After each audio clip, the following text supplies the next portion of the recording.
Welcome to My Favorite CX, a podcast that celebrates exceptional customer experiences.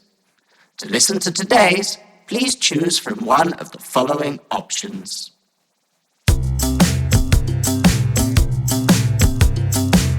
Welcome to My Favorite Customer Experience, the podcast that celebrates exceptional customer experiences. I'm your host, Chris Holt from Holt CX Consultancy in the UK, and I'm joined by friend of the show, James Parkin, co-founder of GAIA-CC, the Global Association of AI and CX Consultants. James, welcome back to the show.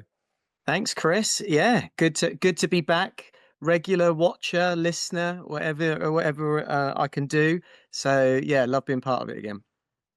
So those that have been watching or listening since day one, James was our first ever guest on My Favorite CX. And he's also our first ever returning guest. So a privilege 2 times around for you, James.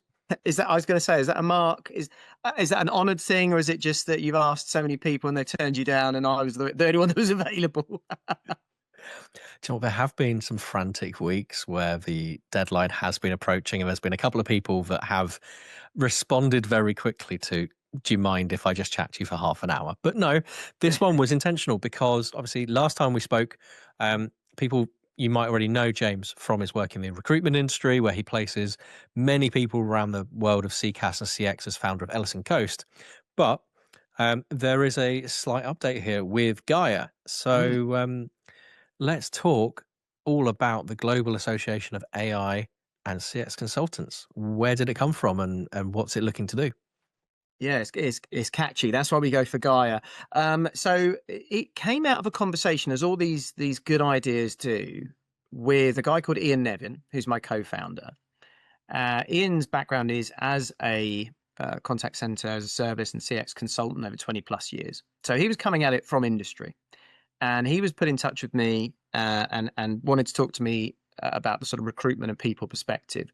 And what we realized is we shared an experience, which is that independent consultants, contractors, fractional, interim people are advantaged and disadvantaged by the position they've chosen. So the advantage is they're independent. They're brought in by businesses really early on to advise on contact center and CX transformation at a strategic level, at a technical level, operational, all sorts of stuff. But because they're isolated and independent, they are not treated in the same way as, say, channel partners or analysts by the vendors in terms of being briefed, updated on what's coming down the pipeline, because they're hard to talk to all of them because they are spread out. So we thought, well, if we bring them all together in one place, and it's different from like a trade association because of the format, the platform, we can then go to vendors, mainly disruptors actually as well, and say, here is a group of people that are all gathered in one place, and you can talk to them about what you've got coming up. And so the difference with Gaia versus sort of other associations is that it's, think LinkedIn or X. So it's a chat-based social media platform, but just for this audience, just for CX and AI consultants within the, the contact center customer experience world. And it does contain some people that are permanent, that are thinking about becoming consultants at some point, some people that are maybe retiring out of it almost. And it will contain some points of contact from vendors that we work with as well. But again, they're really in it for the consultant audience. And it's been up and running now since late last year. So yeah, after you and I spoke on the podcast last time, and Ian and I are learning a lot through putting it together. It's a community. It's something different from either of our previous and current day jobs. But we're already seeing some real value for members. And of course, you're a member as well. Yeah, absolutely. You came to me, I think around September, October time, and said, I've got this idea. Can you test drive it? And I think what you're saying resonates. I mean, when I started the consultancy, I the only route I really had was signing up as a partner or a reseller with a lot of places. You can't, not every vendor has a consultants program because that takes time and effort. So we're trying to understand the why. We're trying to gauge, what solution is best for the customer, not what solution is paying the best spiff at the moment and the best referral for me. Maybe I need to be less naive on it, but I want to make sure what I'm suggesting is right for the customer ultimately. Yeah, that's absolutely the core of independence, right? So we've turned down business for Gaia where vendors have said, we would like you to bring your audience to an event and we will pay you a referral fee for the business they bring to us. Because we've said, no, we can't do that. What we will do is we will bring eyes to your event, your product, and then it is for you with our help in terms of messaging and content creation to present something that is compelling for the consultants to say, I want to understand more because this could be useful for a customer in the future, or it could be useful for a customer I'm working with now. But it's got to be authentic. It's got to be independent. And so it's not a channel like, partner scheme. They don't want to be paid. They want to broaden their knowledge of the market. They want to understand every tool that could fix a problem, particularly in that disruptor area. If we were talking about the big names in this space, it's easier, right? And they don't necessarily need us because they can do their marketing and they can do their events and everything and push out all the info they need. But if you're a disruptor, so one of the companies we did work with early on was UJet.CX. Now, you might not necessarily think of them as a disruptor because you know who their sort of parent company is and stuff. Now they've acquired businesses and become very sort of vocal. But initially back then, they kind of were. And so our ability to put consultants in a room with them who could then quietly find out more about the UJet platform, where its unique selling points are, why it's different, what it would suit, what it wouldn't suit, etc., was really valuable. And then it's about follow-up, right? So then it's about being part of a community. So we're not advertising and marketing. We are engagement and community. So it's a different way of thinking about talking to people, but that's the point. They're people, they're not businesses. And therefore everyone's slightly different. And so we're putting together a wide range of content as well. And we're always looking at the platform and trying to think about what are people responding to, what aren't they responding to. So, we're community managers as well, which is totally new to Ian and I. Although at least it isn't like a chat board from the early 2000s. You haven't got to worry about like moderating in that regard, I guess. But I think what was interesting for me was the point of the uniqueness of it being a closed community that you log into and you chat to people in that I shared some recent updates with one of the vendors I work with, and on LinkedIn, you're going to get liked and you go, oh, thanks for sharing. Whereas on Gaia, it was, I think the unique selling point for me was discussion. It was, oh, tell me more about this. Where is this? What is doing it with this? What, the topic at the moment is on top of every consultant's mind is what about the EU AI Act and how does it work with that? But it was interesting just to put a feature or a concept or an update out there. And straight away, you can engage with people that work on different platforms and get a steer for where is this in terms of the market. Is this leading? Is it behind? Is it something completely different and a different interpretation? I think that's what's interesting about the Gaia platform is having that melting pot of opinions and knowledge. Yeah, that's the goal, right? And it is global. That's the G in Gaia. And at the moment, it's English speaking content. It can go into other languages, but just the way the platform is, it is all English speaking at the moment. But we're spreading out. We've got people obviously in North America and Canada, but some countries in LATAM as well, South Africa, place in the Middle East, all across Europe, India, Bangladesh, Australia, Singapore, I believe, as well. And it's always exciting to see a representative in a new country crop up as the map just slowly turns blue on my analytics dashboard. But yeah, you're right. So you're not chasing 100 like buttons or 500 like buttons. There's no algorithm that pushes your content up and down. You can search for content. You can go in the search bar and say Genesis, for example, and it will bring you up everything that includes that word. Members that have said, I work in this, content that included the word, posts, events related to it. But other than a vertical feed where stuff just keeps getting piled on the top, that's just what happens. Yeah. And it's more authentic and more real, and you're going to get therefore better engagement. It's not perfect. Challenges we have are we're still learning about how to best promote the community to people and make it part of their weekly life. It's not really designed like a LinkedIn where, in my day-to-day, LinkedIn's kind of open in the background all the time. You don't really need Gaia open in the background all the time because it's maybe updated 10 times a day, something like that. But you could kind of check in on it once every couple of days, scroll down, read a few articles and go, okay, cool, that's good. Maybe post a couple of comments, as you say, and that's kind of good. And we're working on how to make that happen. So that's something we're trying to get better at, and marketing it as well as the user base grows, which in itself is exciting as we're meeting new people that neither Ian or I knew before. They're coming in from LinkedIn. As someone described it early on, and I often use the phrase now, it's a safe space because you can kind of come on there and say something and you're not going to get advertised at. There's no AI generated content.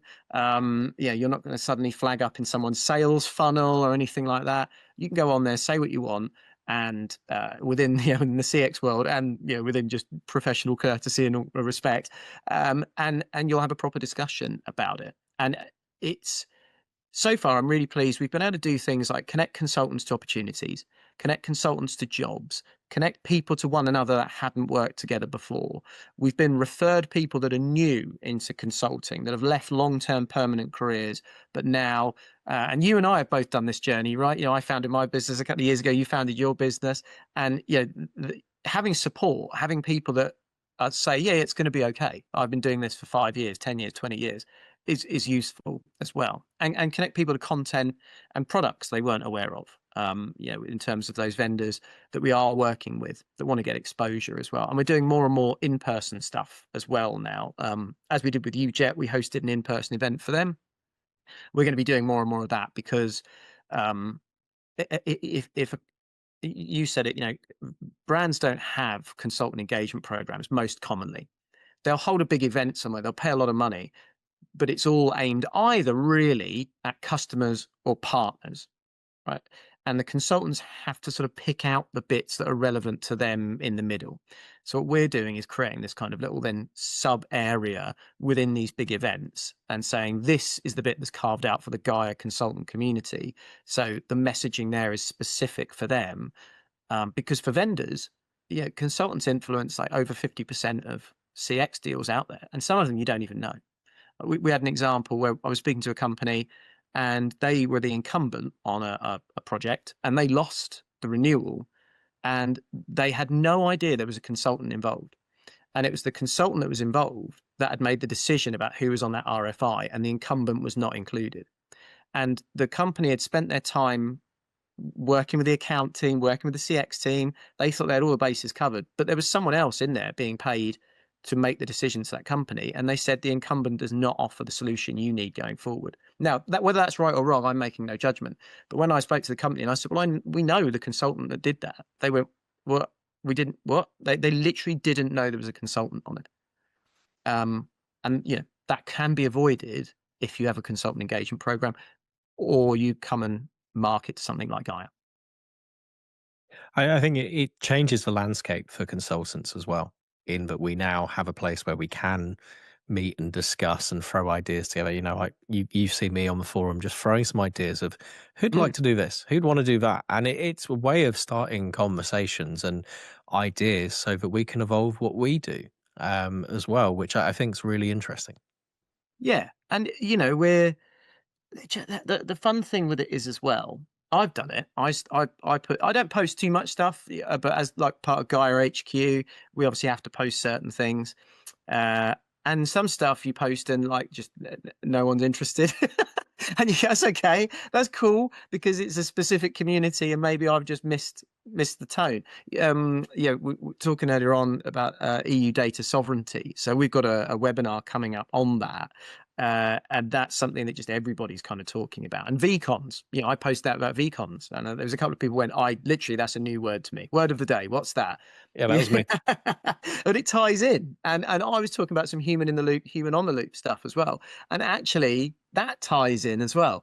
So it looks like maybe we need to do a little series of webinars talking about EU data sovereignty, talking about the AI Act, talking about VCons and where they come into that conversation, talking about HITL, and where those have an influence, where those might be mandatory in certain industries, and then really helping consultants to win more business, because then they're going to go to companies and they're going to say to companies, well, look, you're asking me all the questions you think you need to ask, but I'm going to tell you questions that you should be asking that you aren't even aware of. But that's my job as a consultant. And we can arm consultants through the strength of everybody's knowledge who've maybe got 5 years experience, let alone 25 years experience. And and then bring the whole standard up. That's the goal. It's got to be authentic. That's the goal for us. That's our North Star. And it's going to take a while to get there. And we want the help of the community. We're listening. We don't moderate and say, no, you can't post that. You can't post this. We've not had to moderate anything to date yet, touch wood, in months of operating. So I obviously, people listening to this, if it sounds intriguing, but hopefully we can get the website. We'll get the links in. Don't worry. Yeah, we'll do that. Come and join us and find out what, and make suggestions. Say what you think. I'd like to see more of this. That hasn't worked for me. And Ian and I are always learning. And it was obviously massively beneficial having yourself and the rest of the sort of the testing team that came on initially and helped us out. But we feel like we're at a level now where there's something just even more exciting just over the horizon, as the more and more content coming out, more and more businesses are seeing the light of talking to the consultant community in this manner. I think it's really exciting as well, moving it from something that's nascent to something that is going to be a place, but one is compelling for the consultants. So to your point, you log in every day, every couple of days to see what's going on, but also for the vendors and other and end businesses going, where can I find a consultant? And, once the name's out there and it's known, then that becomes an easier thing of, instead of, when a vendor does launch a consultant program, instead of them just fishing, they can come straight to GAIA and go, can we just get this out to your people? It makes a big difference. Yeah, because one of the things that consultants are also fighting against now is vendors and partners are, let's be fair, rebranding areas of their business to call themselves professional services. And they're carving that bit off and saying, oh, this is a professional services entity, where it is and it isn't. It is, but then what they'll sell you is back what they want to sell you in the first place. The independence bit is questionable. But consultants are now finding, they're going into processes and they're having to compete with big teams that can talk about all sorts of case studies that are not 100% truthful. They're coming from a vendor, right? So this is really a vendor in disguise telling you they're independent and giving you case studies, but they all lead back to the same place. The thing with the community, and we created a members badge, a stamp that people can put on projects they're working on, bids and things like that, is they can be stronger than just themselves. So you might have a strategic CX consultant, but they might want a technical specialist, almost like a solutions architect, to work with them. They might also want a change or transformation specialist who's not necessarily CX or technically skilled, but who just understands business change and transformation. You then might want someone who's operational, who's actually worked in a contact center and says, we need to look at the processes, we need to look at customer journeys. And then you might want someone who could follow all that up with training. And he's looking at employee well-being and retention and strategies for that as well. And all of that together can then make a really compelling end-to-end story. And that's what we've seen happen, is people coming and saying, does anybody know someone who could do this with me? And someone going, yeah, I could do that. And you have a few conversations and you broaden that network. Because we all know what it's like. We all work within communities and we say, well, I've got a network, but it's probably closed. It's not actually constantly growing. And that's because that's a time-consuming and hard thing to do. I've done some videos recently on LinkedIn networks, and when you start digging into how you grow these things, people think it's a time sink. So the other thing that GAIA does is, because it just puts things in one place, you can put one message out, and that helps you break the walls of your existing network into another group of people. And it all then leads back, hopefully, to consultants winning more business. And that's the next thing for us is, we've got customers, as you said, coming to us now and saying, can you find me a consultant for this? And we're at the point now where we're saying yes. Which I think is a pretty awesome story for 6 months in. Yeah. Yeah, I think, Ian and I, we have regular catch-ups, obviously, and we're often digging into. We spend too much time in the business than rather than looking at the business. Yeah. But yeah, sometimes we take a step back and grab a coffee somewhere and go, that's pretty cool that we manage that, actually, isn't it? As outwardly confident as we appear, we not everything we've touched has worked. And there's stuff, we create pages and areas of the platform that we think people are going to love. And then quietly a month later, we take it down because no one's visited. Or we post articles that we're super excited about and no one reads it. Same as LinkedIn, right? Yeah. But then you post something else and it just absolutely takes off. One of the clips, a clip from one of our webinars was on YouTube, and over the weekend it got 19,000 views. It's up to 20,000 now. And if you say, James, that's brilliant, why? I literally could not tell you. That's YouTube. I could not tell you. Yeah. What I can tell you Good luck with that algorithm. Yeah. It's good content, and the guests that we had create that with us were fantastic quality and really engaging. But then I could say that about everything, and not everything does that. But that's the power of social media, right? It's all a bit of a mystery sometimes. Well, I'll tell you what, let's leave it there for now, and let's come back after a short pause and we'll talk about a favorite customer experience. Love it. Your call is important to us. Please hold, and you'll be connected to your next favorite customer experience shortly.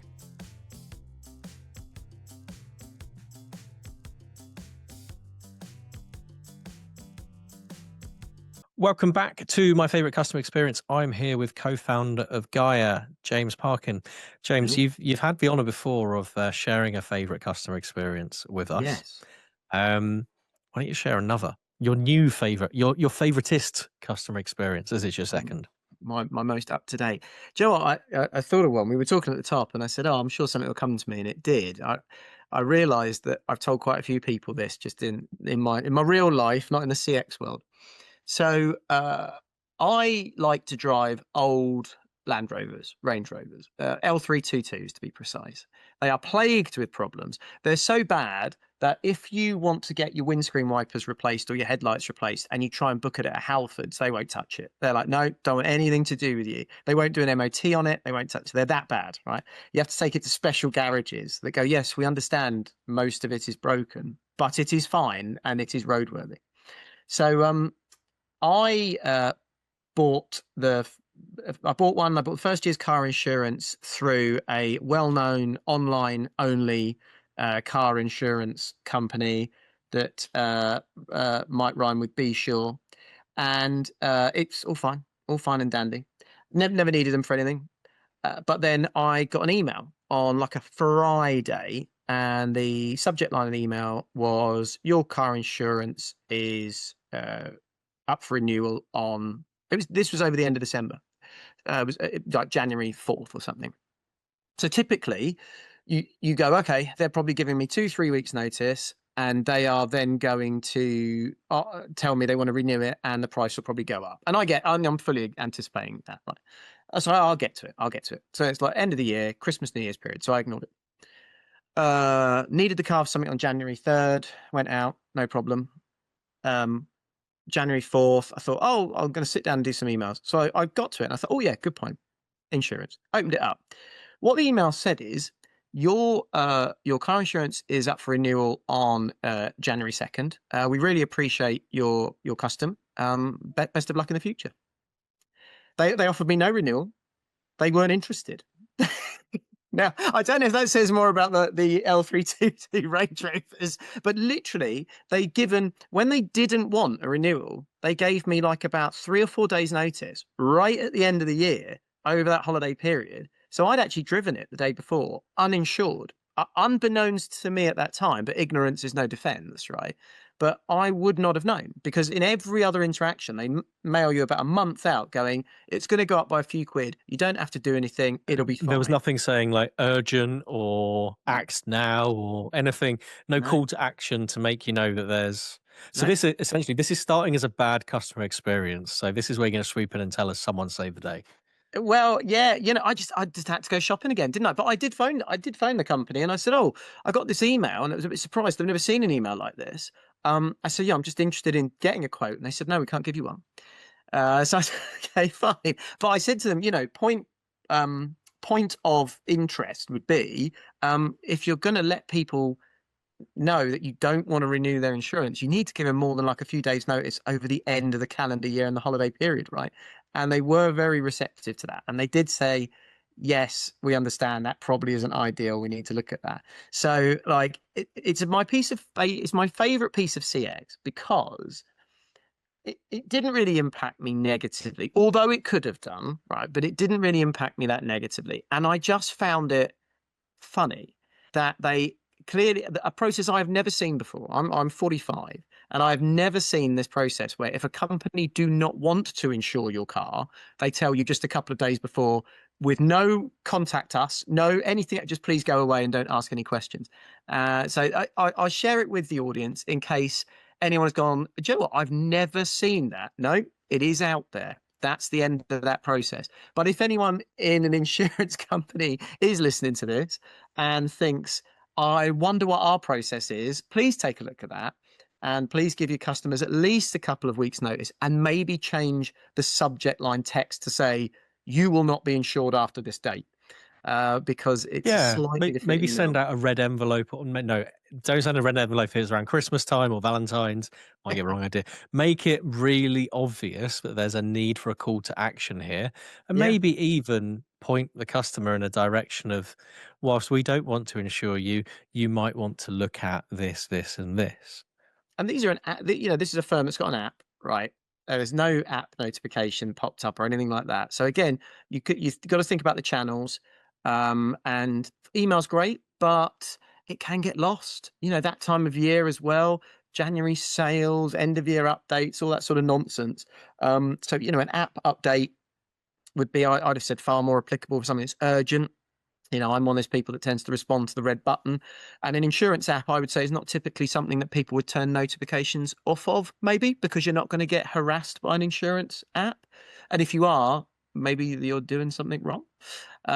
So yeah, as I say, not a positive experience, but it is a favorite of mine because I've just told so many people it really because I found it so funny, and it probably is a reflection on the vehicle. I'm trying to imagine now just how old this Range Rover is. She's And 21 currently. right, And yeah, it's a workhorse. So I teach rugby to under sevens, and so in the back of it, it has bags of rugby balls and tackle pads and like bags of all gear in there. And it was recently with all the wet weather, that stuff has been going in there wet, and then I have to remember to take it out, otherwise it gets pretty rough in there. But so it does a really good job. And with some events I do, I'm in and out of muddy fields as well. I was at one recently. We drove to a rugby match and we asked to park. It was on common land. It's over at yep. Marlborough. So if anyone knows that bit, Marlborough Rugby Club, lovely people. But theirs is on common land. And so everyone's parking literally on the grass. And a lot of 4x4s in there. And you're very glad of it when you're trying to pull out of that field after it's been raining for an hour and your car's been sat there as well. So it does a great job. But yeah, they're cars with personality. If you know anyone with an L322 or even an old Defender or maybe even one of the L405s, the next gen, no, they'll never let you drive theirs. And I only came to realize why when I had my own, because every single one of them is slightly different. There is things you can do in one person's Range Rover that if you touch that button in another one will blow up the engine. So you've just got to get used to it. My wife had to drive it a couple of weeks ago for the first time, really outside of a car park, and she said, "I hate it." So so now that's never ever going to happen again. So a slightly unconventional favorite customer experience, but then it is your second time on. Yes. And I think it was quite an interesting one to dive into, just the things that thankfully it didn't impact you. As you Yeah. say, you weren't impacted, but just the ways in which it could have potentially been better and just made for a better customer experience. And hopefully they'll take those things on board. for a future experience. But James, thank you very much for joining us. And where can people find out more about Gaia? So it is www.gaia-cc.com. So gaia-cc.com. That'll take you to the landing page. You click sign up. It's free. It takes about 2 minutes to create a profile for yourself, and then you're in, and everything is accessible in there. Nothing's behind paywalls or anything like that. Go and check it out. Give us your thoughts. Try it. If you don't find it useful, just delete your account. But we'd appreciate people coming and taking a look. Wonderful. Well, we'll put those links in the show notes. We'll put a link to your LinkedIn as well, because the CX update is there every fortnight as well, going strong after a number of years still. Yeah. Always worth having a read for that update. But James, thank you for being our first returning customer to my favorite customer experience. Brilliant. Cheers, Chris. Thanks for tuning in, folks. We'll see you again in a couple of weeks' time. Thank you for listening to My Favorite CX. Your listenership is important to us. On your keypad, please press a number between 1 and 5 to rank how much you've enjoyed your experience.